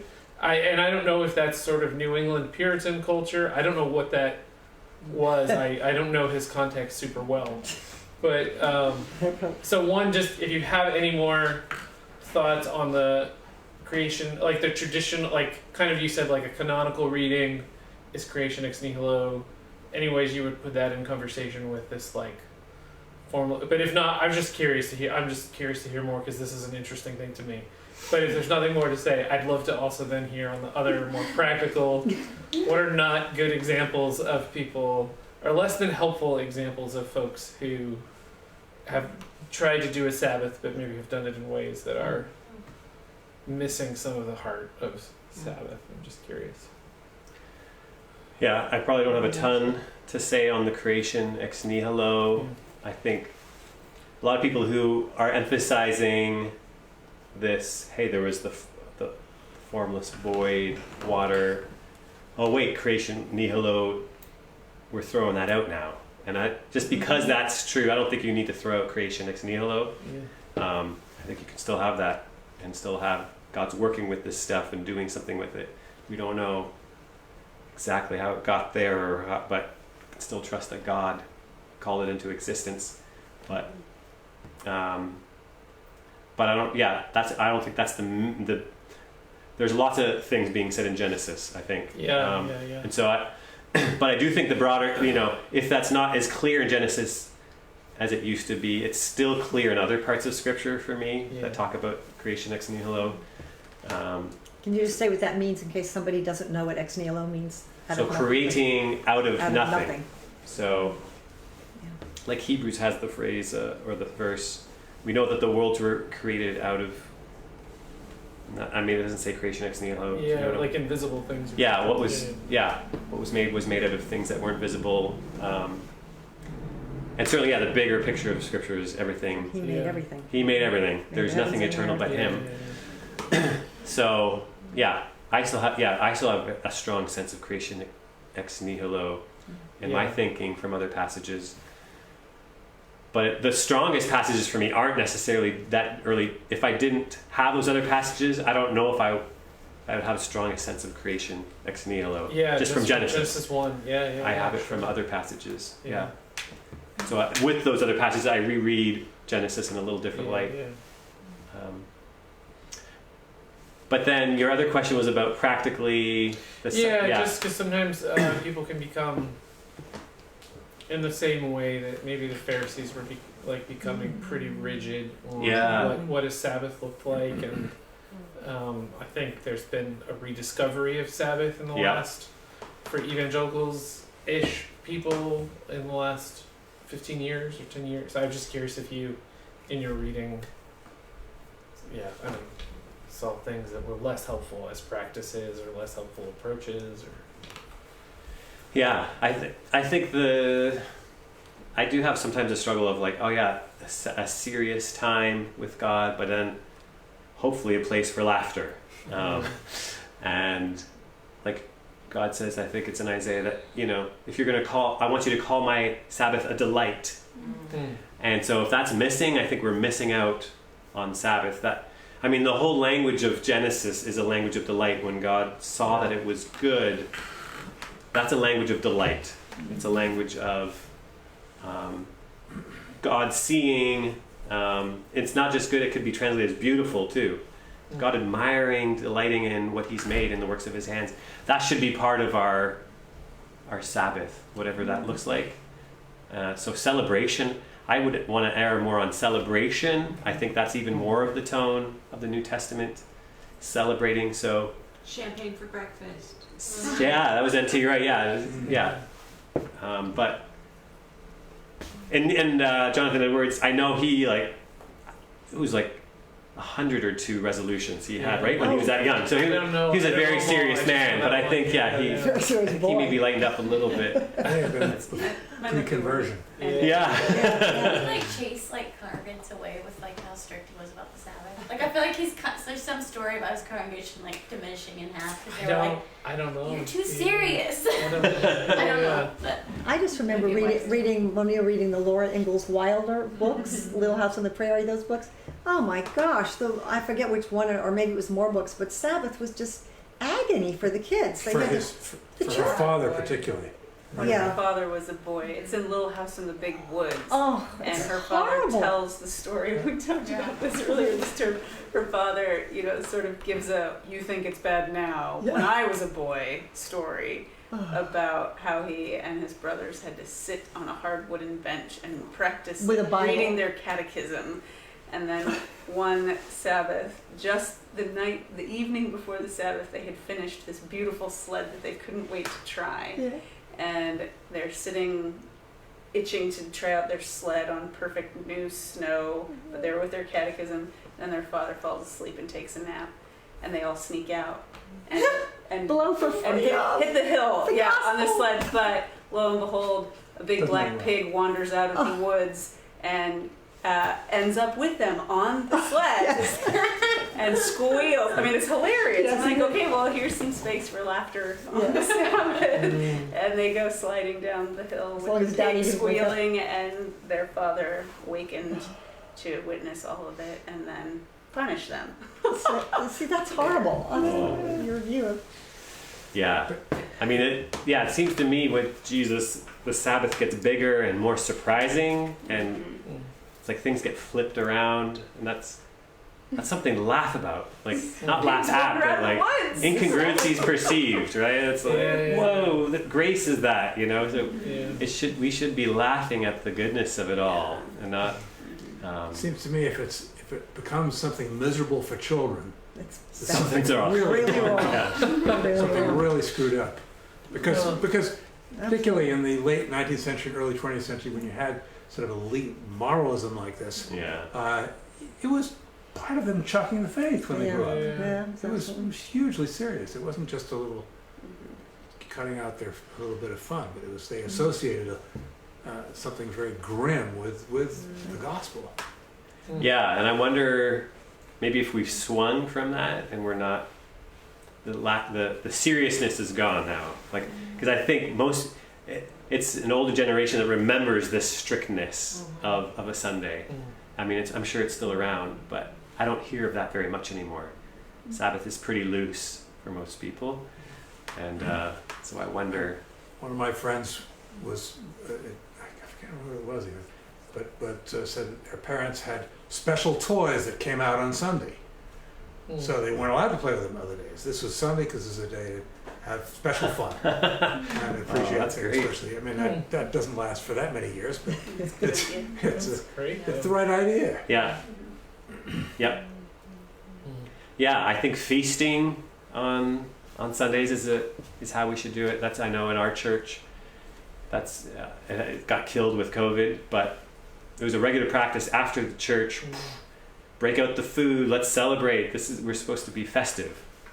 That's what this is supposed to be about. And then people go and enjoy God's creation or do something fun. I mean, definitely through this, I'm way less. I think I had a lot more Pharisee rules, especially early on as a Christian, but even till not too long ago, as far as like what I thought I should have, and it's nodding over there. And this, really, it's like, okay, Sunday is not the new Sabbath. The New Testament does not say that. I think practically it's come out that way, and I think it's really good to have a day off, and that this has been the day. I don't want to undo Sunday. I think it's really good. It's a good thing, but I don't think we're sinning if we practice a Sabbath on another day, or if we gather with God's people on another day. I don't think that's what the New Testament has done. It's not spelled out like that. That's what's happened. So I'm a lot more flexible, and at the same time, I don't want to let go of where we're at. So I don't know exactly what to do with all that. But there's quite a few people asking on Facebook in different ways. Do you still think one day out of 7 days remains God's design for us? 1 in 7 days can Yeah, like one day out of 7 days, even if it isn't Sunday. You know how you said something about the Sabbath kind of bursting out of Sunday, or bursting out of Saturday, and it bursts out of Sunday, and you can find Sabbath rest on any day. Yeah. I think that's why there's 3 or 4 people asking, well, does that kind of do away with the need to have one special Sabbath day within a 7-day cycle? That's what several people are asking. What do you think? Yeah, I think we still we still need the principle of 1 in 7. So we still need a Sabbath rest from whatever we do. But that doesn't have to be Sunday necessarily, or Saturday. I don't think that's the case. we have not been mandated in the New Testament to have Sunday as a day off. That didn't even exist in the with the early Christians. They met, like I said, before the workday on Sunday. That day wasn't a day off for centuries later. So, and they weren't fighting for it. They didn't have a sense of, oh, the New Testament is telling us we got to fight for this to be a day off. That just happened over time. Yeah. So it's great now that we have it, and I don't want to lose it. I think it's great, and that's practically a better day to meet for most people. Yeah. But it's not, you're not sinning if you don't. And people aren't sinning if they're working on a Sunday. There's nothing. If we're going to go with Sabbath law, we're going to go back to Saturday. Right. Yeah. Someone else is asking, or just says, Jesus said the Sabbath was made for humans, not humans for the Sabbath. Is it perhaps for our own good that we are to rest for renewal, recreation, even tissue repair? Like physical, physiological repair. Yes. Interesting. Yeah, so even though we're not under the law anymore, and we're not required to keep the Sabbath day, which would be Saturday, we're still under creation. Yeah. So we still need rhythms of rest and work and rest. So we still need to sleep. And we still need, I think, 1 day and 7 off. And it's great to have that day off and the day we gather being the same day. Otherwise, we're going to have to get up real early on Monday morning.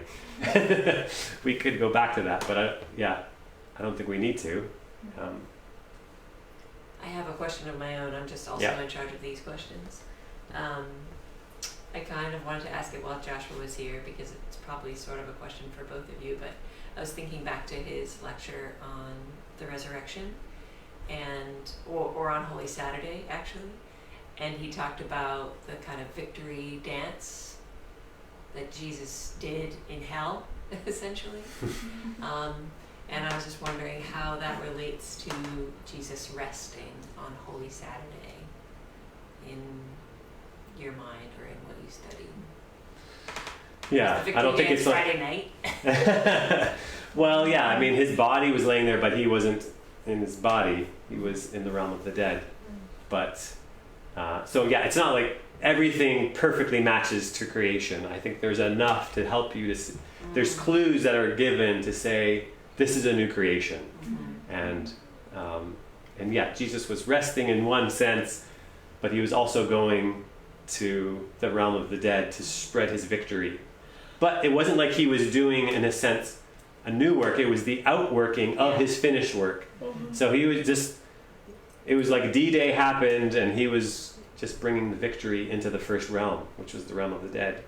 Which I think, Joshua's lecture on that was excellent.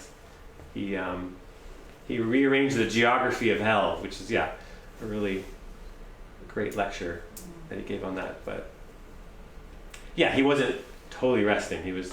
Well, I guess I was probably kind of giving you a leading question a little bit, like, yes, he wasn't totally resting, so is that even speaking even more to working from a place of rest? Like he could do this work in the realm of the dead from the place of resting. I don't know, maybe that's too metaphorical. Yeah, I think it's Schmemann who talks about this, and as far as Sabbath rest isn't inactivity, but it's something that's revitalizing and refreshing. I think it was Heather who said she noticed that at the end of her time here, she was not just rested, but refreshed. And I think that's another way you can translate, come to me and I will give you rest, is I could give you refreshment. And I think that should be part of our gatherings, is rest in that it's revitalizing us, refreshing us, which could bring us to a point of dancing, or that because we've just been so filled with life that we're ready to go. And I mean, it's like playing sports. Sports is you're not resting, but it's restful, it's fun, and afterwards you're revitalized. So just an interesting historical fact. I think it was under, I was asking Dick because I can't remember the details, but under Lenin in communist Russia, he instituted a 1 day in 10 for everybody. 1 day of work, 9 days. Sorry, 1 day of rest to 9 days of work, and the work animals started dying. Wow. It was too much. It Wow. was it was against the creational pattern of 1 and 7, and I just think it's so significant that those commands those commands speak of the animals, the strangers, the servants, the everyone needs that 1 day in rest. And, Yeah. The and land. he had to, Yeah. and the land. Yeah. Yeah. It's really, yeah. It's But beautiful. I'm still struggling with Nate's question and just with Nate's experience and the experience of other kids for whom Me too. a kid who's really gifted in a sport, and that could give them a college scholarship, and that could open up all sorts of doors for them.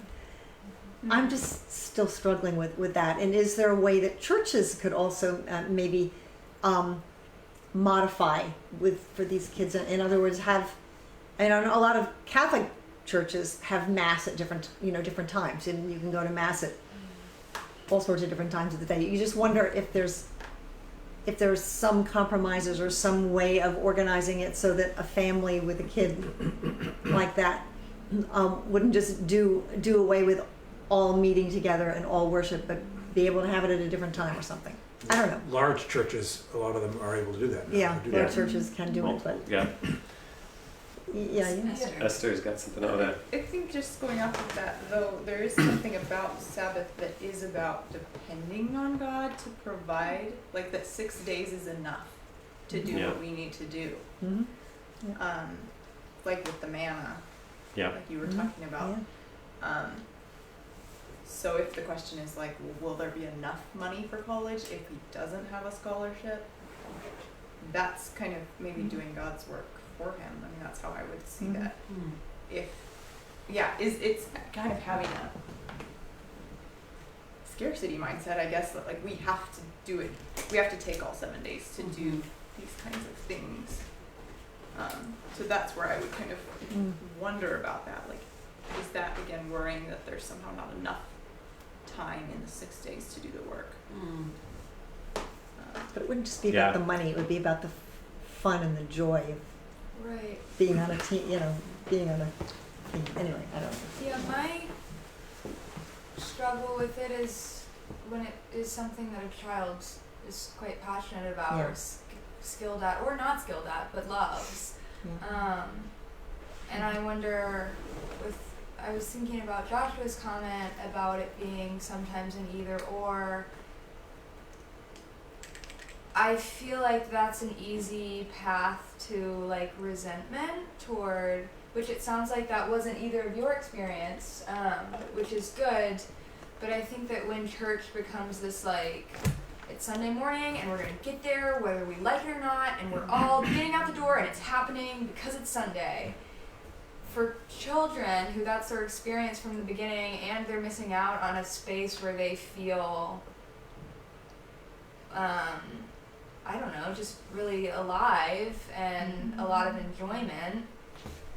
I don't know, I struggle with that, even though of course, I mean obviously gathering with believers is essential. So yeah, I think not trying to find that compromise is, I don't know, because like, he turned out alright, but like that's really hard to be 13 and just have that not available, you know? Yeah, I think for my parents it was less of an issue of being able to go to church. It was more just like, if they're gonna drive all around the Midwest every weekend for 10 or 12 weekends, go from Michigan to Iowa, to Wisconsin and stuff like that, that just wasn't gonna be restful for them. Obviously they're gonna miss church. We could still go to church in like Wisconsin Sunday morning, but like for them it's just like they didn't want to do all the drive-in and all that kind of stuff. So, which I totally understand. It wasn't gonna be restful for them. It was gonna be maybe a little harder in their marriage, that kind of thing. So it was kind of like, well, you kind of sacrifice your kid's dream for the betterment of the family, you know, and for the family to have rest and for them to be better, have energy to be good parents and for their own marriage and things like that. But I actually think it makes you, it could be better parenting that says your dream is important and your skills are important, but it's not going to become the center of the universe for our family. That can actually be really damaging to a child and to a whole family, as your parents said, to just be like, okay, everything is now negotiable for the sake of this child's dream. I don't know that would be great parenting, personally. Yeah. Tricky thing, I think, goes in our, when we're living in a society which offers things like this, which, at other times in history there have been different things that young people can get into and get good at. Yeah. And wouldn't create this competitive sort of situation of for time or for parents thing. But I think a lot of kids, if they're good at something, that's what parents should want them to get and see. My old theology is this is growth and dominion, which is what we are as images of God, to say that we can make a difference in the world and we can learn things and grow and get good at things. My goodness, what amazing. And we can make a difference. And that's got to start. The earlier that can start, the better. And I think in adolescence and so on, there's all sorts of things that someone who's young can attach themselves. For me, sports was very important about growth of identity, of what I can do, what I can't do, who am I anyway, and that there wasn't those sorts of choices I did have to deal with. Because your parents didn't go to church. No, that's true. They weren't Christians. But didn't get more serious about sports until later on altogether. But still, at a young age, you can. Sports can be a very positive growth kind of thing in a way that I think one wants to be careful of and to nurture. Maybe there's not one answer for every family. Oh, For sure. Yeah, that's For sure. I think it's a call for each But family to discern. Yeah, what's going on here is can we make a way for this to happen? Still keep our priorities, not make this an idol or center, but also say yes to our child and what they want to do. There's negotiating to do there, I think. Babs, you were going to say something? Yeah, I've just been thinking about this in terms of not sports at all, but our kids have moved across the world a couple times, and I know that it's that has been particularly painful to one of our boys, and so that's painful to me. I feel like I've inflicted these wounds on him, and lately, as I've thought and prayed about it and talked to him about it too, that's what I was speaking out of. I've had this sense of it's actually been good for him to see us say, we love you, we want to care for you, we want to do what's best for you, yes, we want you to grow in dominion, but we are going to make decisions for you as your parents that you might not love, but that are because following what we believe to be God's leading, for example, is more important than your personal passions. And there is a lot of negotiating to be done there for sure, and it would be unique to each family, but it's just been helpful for me to realize these things I fear I've really wounded my kids with have hopefully also shown them maybe the costliness in some ways of prioritizing what we think Jesus is doing in our lives over what they want or don't want. So that's what I was speaking about. I don't exactly apply, but it's related. So obviously we really care about what happened to you. Feel that situation. Yeah, I feel it. Well, it's been just over 2 hours, so I think I'm going to call it. But thank you, everybody. Thank you very much. Thank you. Because you're going to have a Sabbath from a lecture. Somebody here wished you a very restful weekend, Dave. Yes. Thank you.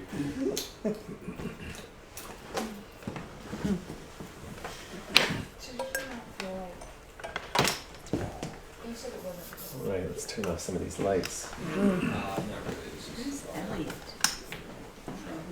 I'll warn you, Dick, it's very bright up here for next week. Well, he needs his vision is bad enough, I'll so have to get probably be